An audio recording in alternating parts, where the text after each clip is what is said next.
Sebenarnya kalau dia keluar itu kan bukan dia keluar ya, karena di situ pada saat malam itu terjadi cekcok, perkelahian antara beda pendapat, selisih paham lah dengan si Pak Rudi dengan si Tenita Thalia sendiri, yakni mengenai manajemen, yaitu sepengetahuan kami ceritanya seperti itu. Akibat dari situ Tenita Thalia ya masuk ke kamar, mengurung diri, digedor-gedor pintu itu, sehingga yang tadi katanya bahwa kipas angin itu dibanting oleh Tenita Thalia itu tidak benar, bahwa Pak Rudi sendirilah kok yang membanting itu. Yang katanya ketok-ketok pintu ada anak itu nggak benar juga kok, karena di situ justru anaknya yang melerai waktu itu. Ayah jangan seperti itu. Nah, akibat dari itu Tenita merasa dirinya akan terancam, makanya dia menyelamatkan dirinya, takut terjadi hal yang tidak diinginkan karena keselamatan nyawanya, seperti itu. Kalau kekerasan fisik tidak ada, jadi tidak ada sampai ke situ. Cuman ya mungkin Tenitanya ingin menyelamatkan, karena ya mungkin namanya orang sama-sama emosi, takut terjadi seperti itu, makanya dia menghindar, bukan melarikan diri sebenarnya. Dan ketika ia ingin balik lagi ke rumah pun pintunya sudah didobel kuncinya. Jadi sampai hari ini dia nggak bisa lagi balik karena kunci sudah dikuasai oleh Pak Rudi, seperti itu. Alasan saya menggugat suami saya karena kita memang sudah tidak ada kecocokan lagi. Bukan, karena saya tegaskan sekali lagi, bukan karena poligami atau status istri kedua. Tidak ada hubungannya sama sekali dengan itu. Alasannya seperti apa biarlah kami berdua yang tahu ya. Yang pasti sih selama 20 tahun ini banyak sekali ketidakcocokan antara kami berdua, dan saya berusaha menutupi semua ini dari keluarga, teman-teman, dan teman-teman media semuanya gitu, supaya tidak tercium gimana caranya gitu kan. Gitu. Jadi ya ini adalah ya doakan aja yang terbaik buat keluarga kami. Ya kalau mediasinya gagal karena mungkin ya memang sudah tidak ada kesepahaman lagi, sudah tidak ada lagi kecocokan lagi, ya memang karena cekcoknya itu kan terus menerus ya, artinya kalau sudah cekcok secara terus-menerus, apalagi yang mau dipertahankan dari perkawinan ini. Dan kami pun sebagai kuasa hukum meminta kepada pihak tergugat yang kemarin notabene dari kuasa hukumnya ketika dalam persidangan mereka akan mengikuti jalannya proses persidangan. Namun menurut kami alangkah baiknya, kan dari awal aja kita kan ingin bertemu baik-baik, kenapa kita tidak berpisah juga secara baik-baik. Nah kami minta seperti itu, sudahlah jangan kita perpanjang lagi kisruh ini.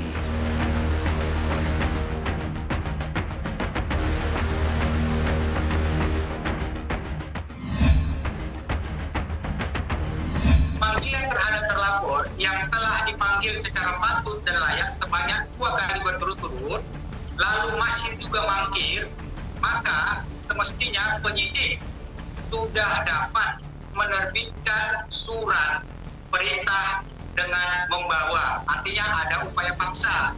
Jadi tadi kan Mas yang nanya nih, kami menghargai panggilan tersebut. Tapi yang kedua, saya mau dari informasi dari keluarga belum terima kita. Partner saya datang ke sana, menjelaskan bahwa peristiwanya seperti ini. Dan saya ada melampirkan itu dokumentasi hasil dari mediasi kita. Saya lampirkan ke Polres sebagai bentuk bahwa tanpa hadirnya klien saya, kita ada goodwill. Tapi memang kan kita juga tidak ngumpet-ngumpetin. Mungkin rekan-rekan bisa lihat di IG apa gimana ya, memang posisi semua di sana gitu. Sebenarnya anak-anak yang di situ mau pulang semua lah, ya kan? Di sana juga mungkin kangen rumah, apa homesick gitu, saya nggak tahu juga. Sudah masuk ke tahap penyidikan. Oke. Kita menunggu hari Senin atau hari Selasa esok, kayaknya hari Senin ya. Ya. Bagaimana tentang kelanjutan status dari terlapor ini? Harapannya ini sebenarnya tidak sampai kepada proses hukum. Namun, oleh karena terlapor ini tidak merespon secara baik, maka kami serahkan, biarkan hukum yang nanti yang bekerja. Begitu, itu tujuan kita kan mendapatkan keadilan terhadap si anak. Tujuan dari laporan kami ini adalah agar supaya terlapor ini mau bertanggung jawab sebagai seorang ayah.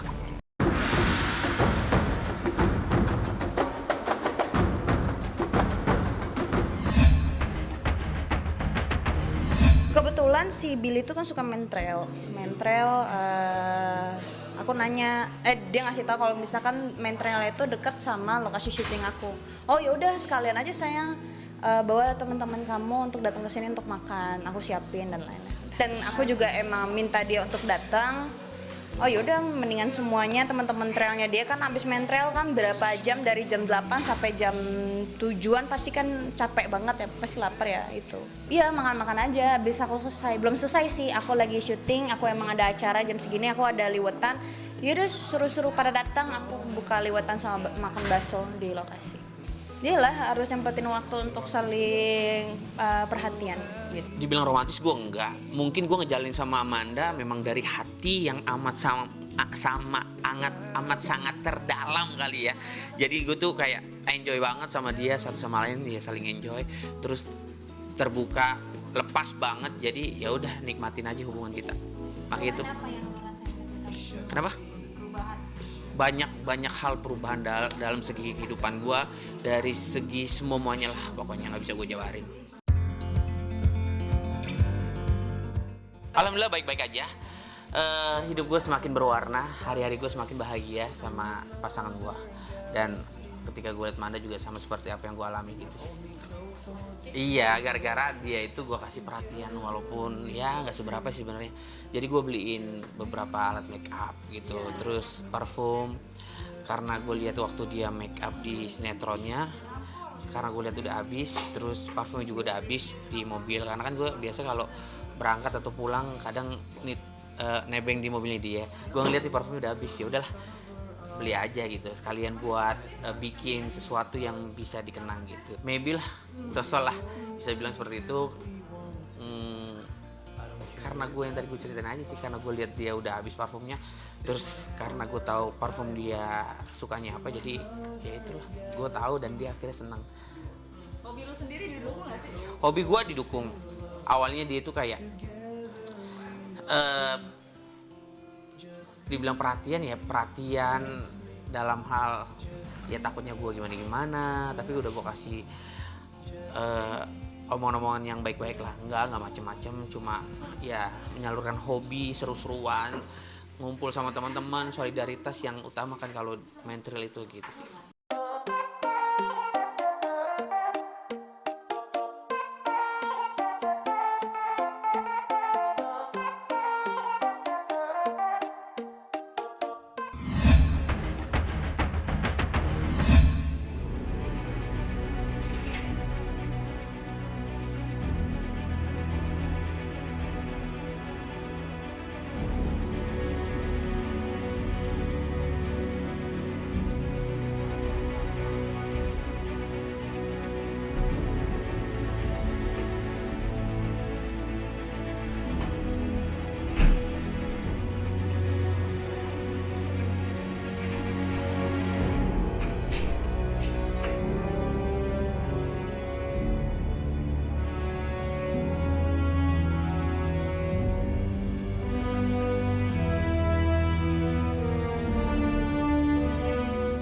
Dia kamar bawah tuh di apain sih, pakai linggis atau pakai apa gitu, didobrak.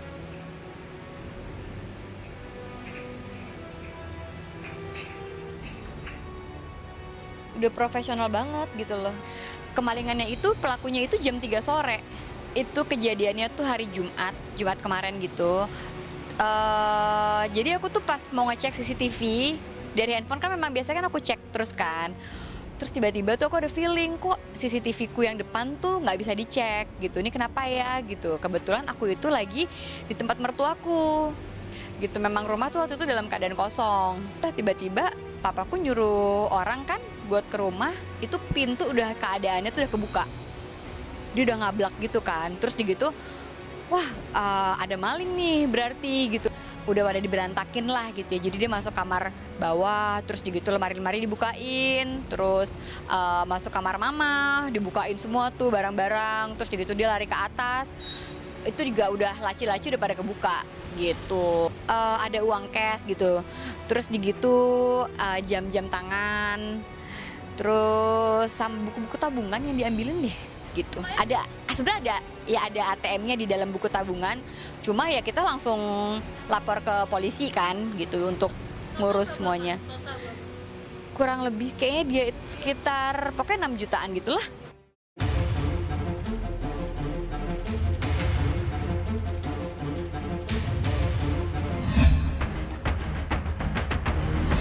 Nah, jadi orang itu masuknya dari sini. Nih, dari jendela.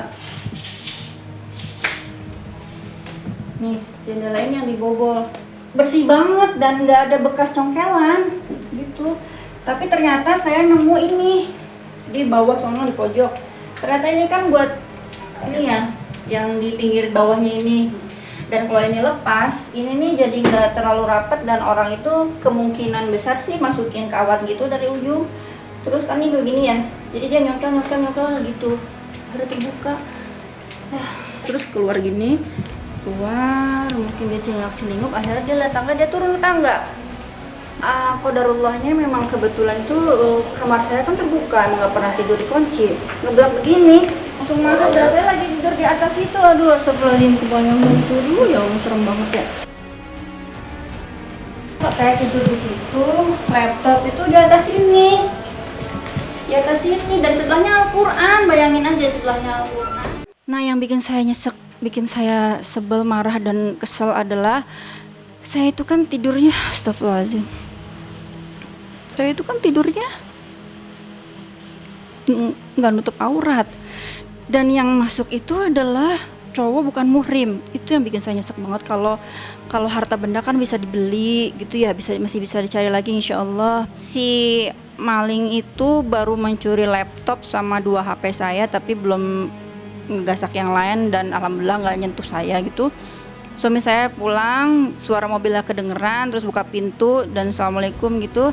Nah, suami saya kaget kok lihat kayak ada bayangan orang naik ke tangga gitu. Dan alhamdulillah pas banget datangnya gitu. Kalau ya Allah ya pokoknya kalau misalkan lewat berapa menit, aduh nauzubillah min zalik gitu.